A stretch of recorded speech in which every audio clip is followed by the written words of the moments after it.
meet you. Honorable Chief Mrs. Emele. Yeah. The Honorable Commissioner, Ministry of Local Government and Chieftaincy Affairs. Okay. Imo State. What is your office saddled with? Just like the name states, it's a supervisory ministry for local governments in the states.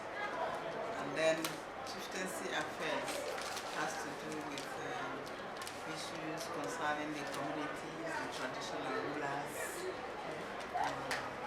So you interface between the government and the traditional rulers and other forms of traditional institutions in Imo State. Do you have a data of how many communities? Yes, we have 655 communities. Okay. Autonomous communities. 655 autonomous communities. Yes. Okay. And with their traditional rulers as well? Yes, they have traditional rulers. But for areas where perhaps the traditional rulers, if you will, have gone to join their ancestors, where they have to mourn them for at least 1 year, then they begin the process of replacement. You know, in every clan, even the communities, they contribute to government. By your office, are you going to tell us that all the communities in Imo State, do they have any means of contributing to the revenue? I'm talking about revenue generation. Is there any way they contribute? Yeah, actually, ordinarily, adults in communities, and they are taxpayers. Okay. You know, so those of them who are taxpayers, they are contributing. You know, and then beyond that, you also have some communities where they have community efforts in developing their communities. Yes. To obtain a chieftaincy in Imo State, is there any form of payment? Well, that is the duty of the traditional rulers. And then I believe that each traditional ruler or community have their ways of doing these things. Ordinarily, those things are done to appreciate people, you know, that have done well in helping the communities to develop. You know, so I'm not a traditional ruler anyway. Okay. But don't you think that under your watch, don't you think we can enact let's say a law, you write to a House of Assembly or something, whereby every chieftaincy title holder in Imo State can kind of contribute to the state governments? Because you realize that the rate of chieftaincy titles in Imo State is becoming too much. Every Tom, Dick and Harry is virtually becoming a chief, probably because there is no form of you contributing to the state monetarily. So do you think it will be fine for your office to write to the House of Assembly to enact such a law where every chieftaincy title holder can make a form of contribution monetarily to the state government?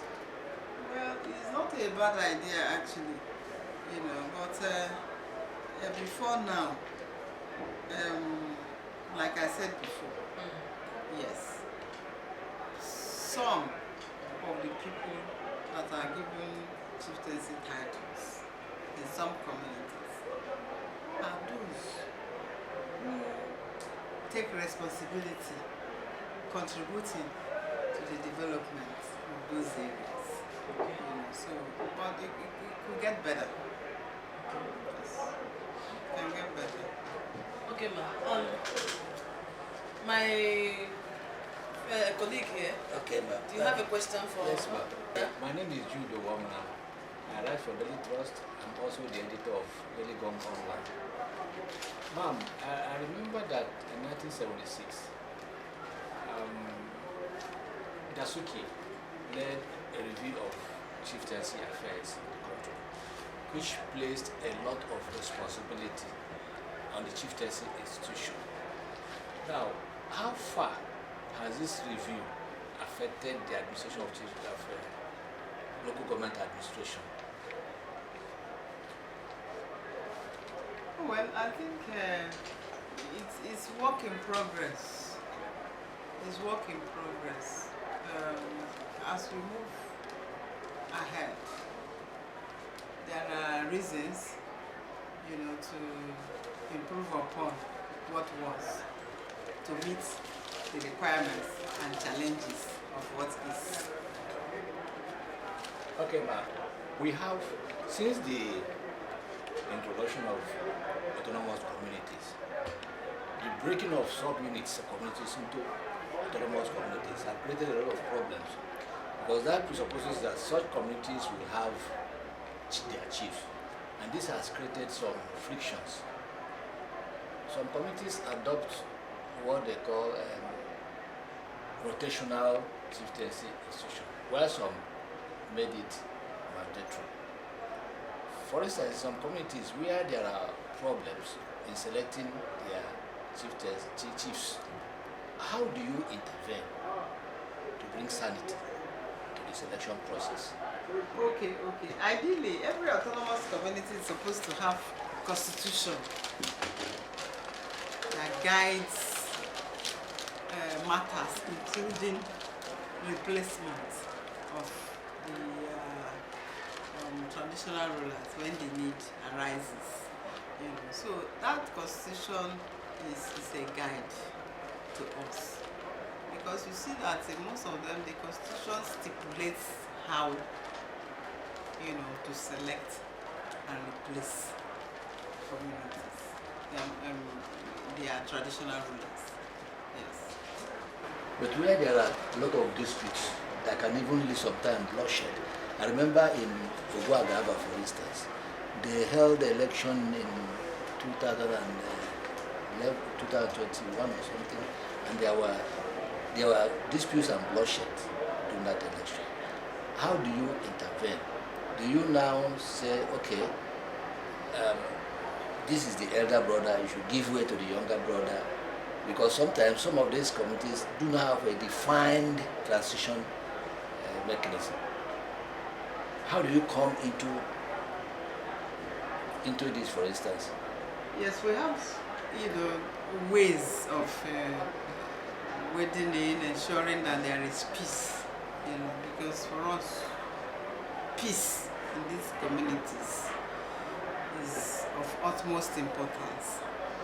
So the issue of the community you are talking about, it resonated the last time His Excellency gave staffs of office to those ones replacing their demised heirs. Theirs was supposed to be part of it.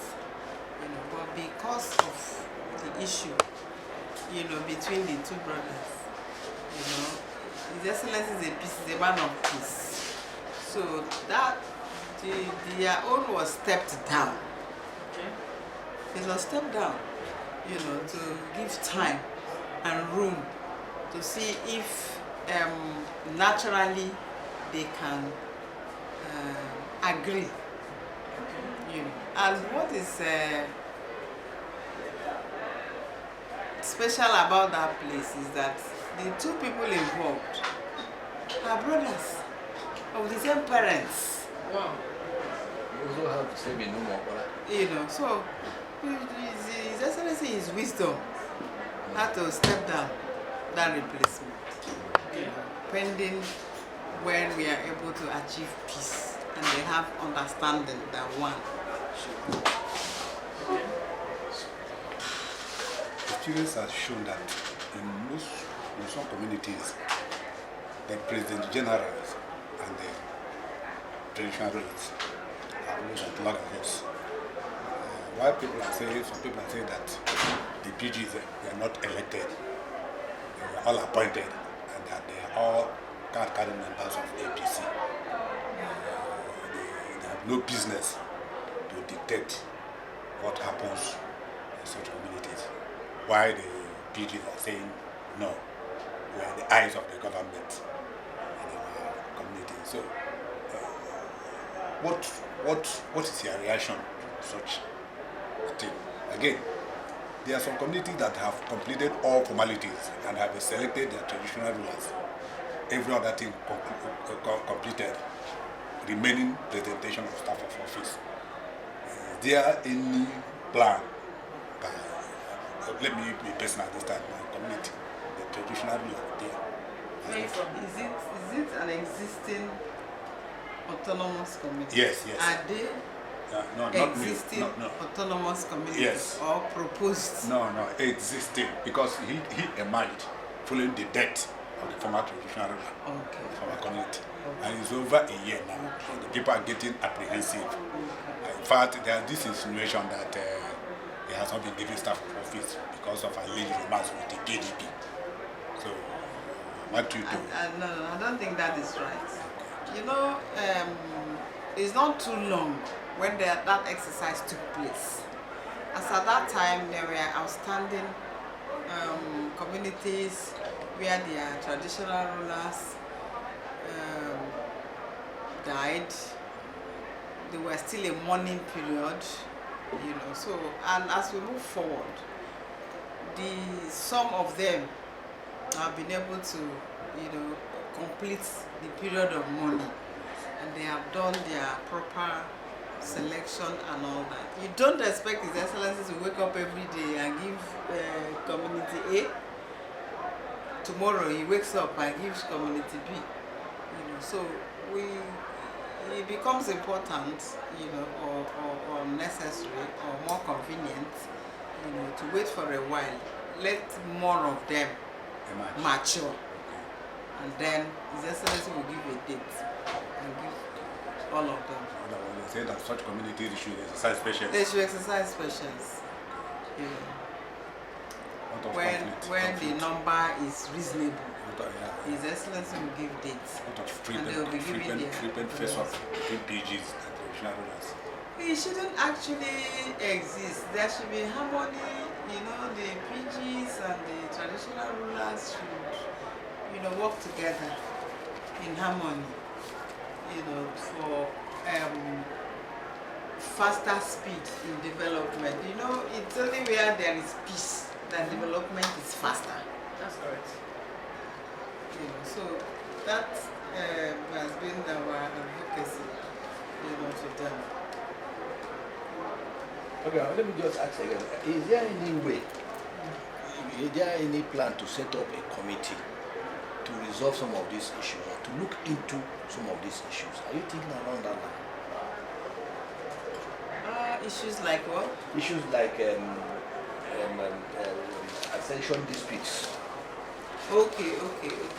No, efforts are on, you know, to try to achieve peace and understanding, you know, between contending parties.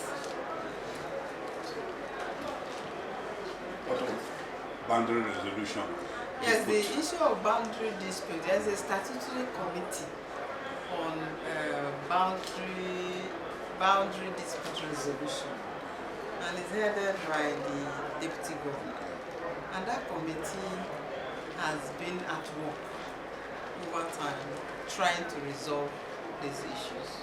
Honorable Willie, my name is William Sobis. I represent Nigeria News Point newspaper. My question is very simple. Earlier before now, the governor of the state announced that they were going to be a government Election. and the ISEC was constituted for this tax. And now this administration, within a few months now, is going to round up. And is there still plan for any local government election? His Excellency was willing, you know, and ready to conduct local government election. He actually, was preferring elected local government administration, but for certain challenges that are, beyond all of us. Almost as soon as we came in, COVID-19 came. And people were asked to avoid gathering and all that. So that kind of shifted the thing, So as the government was battling that, SARS came. And then insecurity joined. And it became important for him to worry about the safety of the people of Imo. So these are things that have kind of tried to delay. So I believe that as soon as an enabling environment that will guarantee the safety of the people is presented, you will conduct the election. My name is John Wachuku. I represent Sabi Elemba Business Day newspaper. Like what I told you in earlier of my presentation, that do you feel comfortable in the midst of traditional rulers in the state? That is one. Some traditional rulers have been killed in the course of trying to help to move Imo forward. Is there, like what happened at, for example, what happened at Njaba, where they were having a meeting? They came there and killed, is it one or two traditional rulers? Is there any compensation being given to traditional rulers, their family, in the course of their death? Thank you. Your question has two legs. Yes, ma'am. Thank you very much. The first one is whether I am comfortable in the midst of... Yeah, by the grace of God, I can say I'm comfortable, because they are my fathers. Do you understand? Yes, so I'm just like Adanna. Exactly. Yeah, serving them, and with the help and concern of His Excellency about the respect, taking care of their welfare and well-being, here we are. They are my fathers and their daughter, serving them. So we don't really... Are they making plan to give you another chieftaincy for in the office? Okay. I don't know really. Well, I wouldn't know. They are the ones that will tell us. They are the ones that will tell us. My second question. Yes, your second question is on... Killing of traditional rulers. Oh, honestly, His Excellency was pained, by that incident, and not too long after that, he took steps, to try to ameliorate the sufferings of the family. Okay. Yes, he took steps to do that. Okay. What are those areas you feel the administration of local government should improve upon?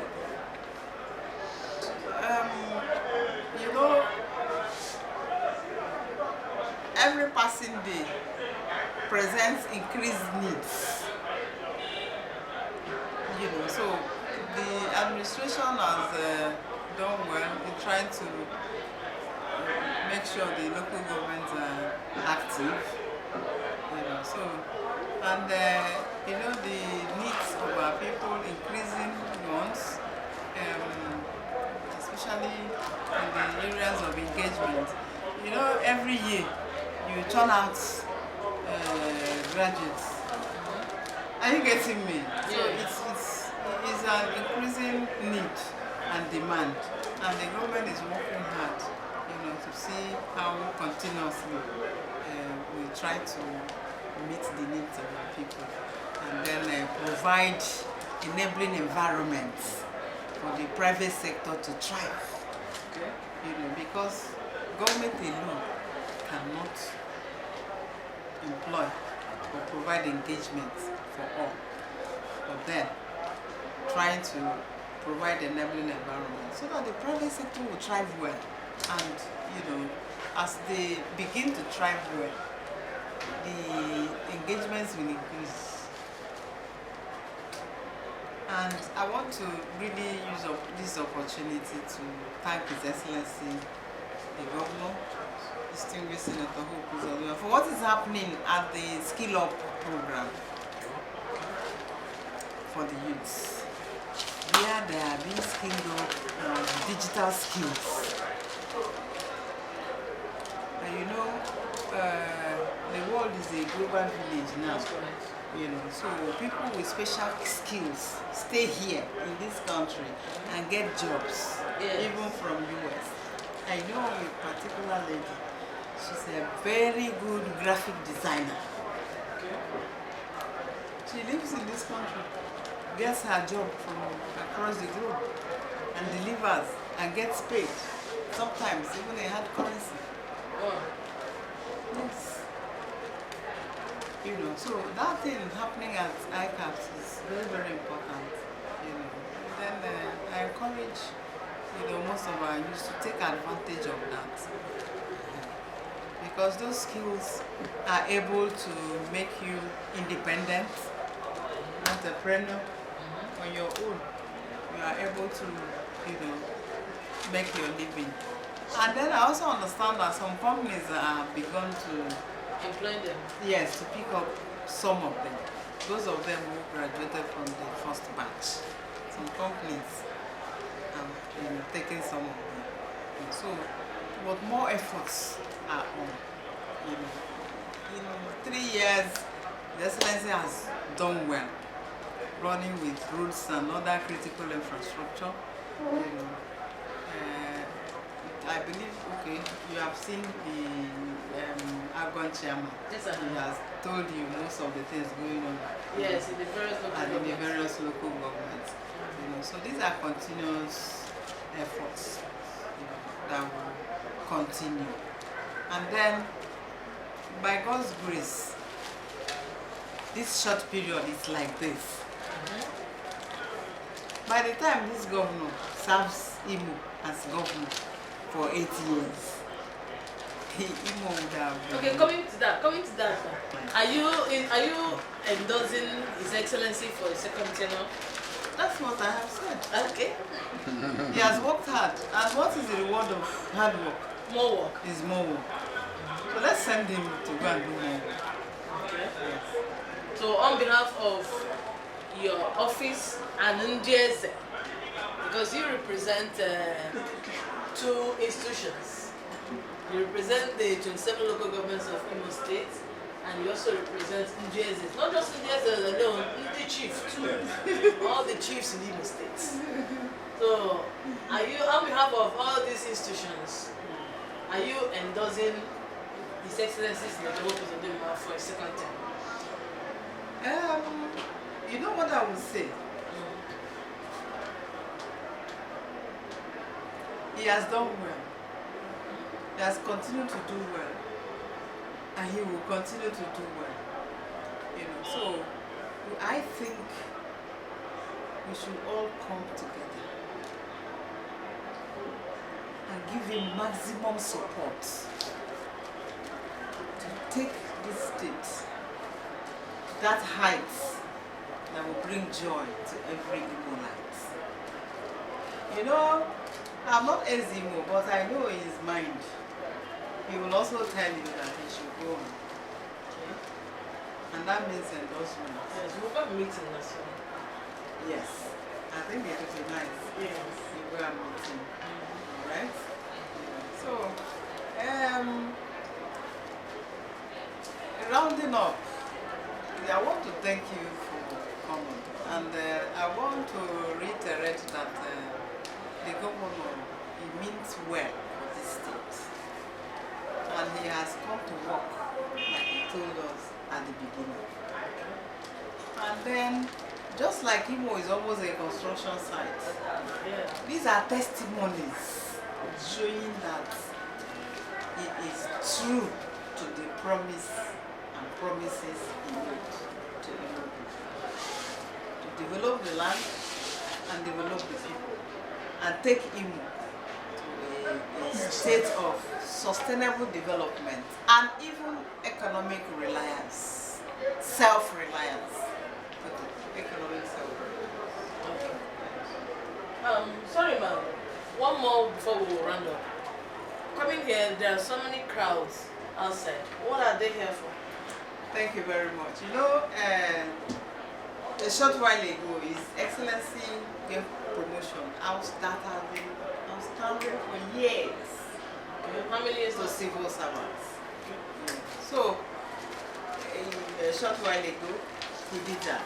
Okay. So these people here are undergoing their promotion interview. Wow. So His Excellency is giving all civil servants their promotion. The backlog. Yes. Wow. How many years back? How many years back? Do you I know? think the head of service will answer now.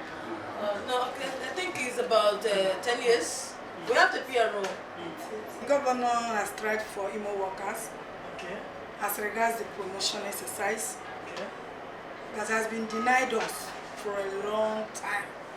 I think the last promotion I got was in 2014.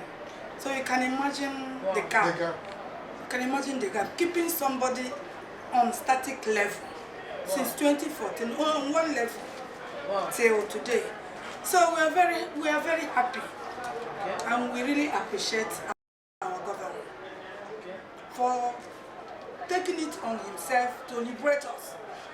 You know, welfare. And is that little money, no matter even if it's 1 naira, it will not help us to look after our family. So we really appreciate what the governor has done for us. So are you people endorsing him for the second tenure? Okay, as regards myself, I think I will.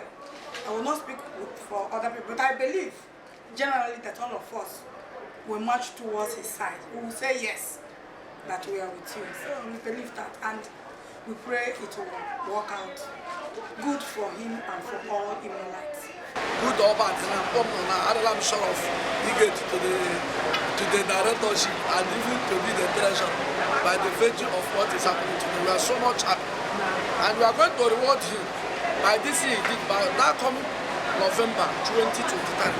I get home and I just go over the government of the states. I'm Lady Mary Eza. I am happy. But I am not much time because this is our first of this kind double promotion. So I need a Bekele. His Excellency. Oh, President Mike. I say, Lord, man. Now, you go Chinyere. The way I know so, yeah. I won't be a double promotion since. But about like that, I am sitting there, Jesus Christ, amen. Madam, really you have an important minister in the state. Can you tell us the problem that's facing you in the ministry in doing your work? Challenges. The COVID-19 that came hit the global economy. And so you see resources shrinking, all right? You know, so with the leadership of His Excellency the Governor, this administration is doing well to apply scarce resources judiciously for optimal results. Okay. Do you understand? Yes, ma'am. You know, so May he be prudent. yes, prudent and judicious. applying these scarce resources to achieve optimal results. You know, so, well, let me thank God again that He's deploying. He's not just waiting for scarce resources available for the state. He's also deploying His contacts and reach. Yes. For the benefits of Imo and its people. Okay, ma'am. Thank you, ma'am, for having us. My name is Chantel Adanna Chinyere. I'm the special advisor to the governor in Networking. Thank you.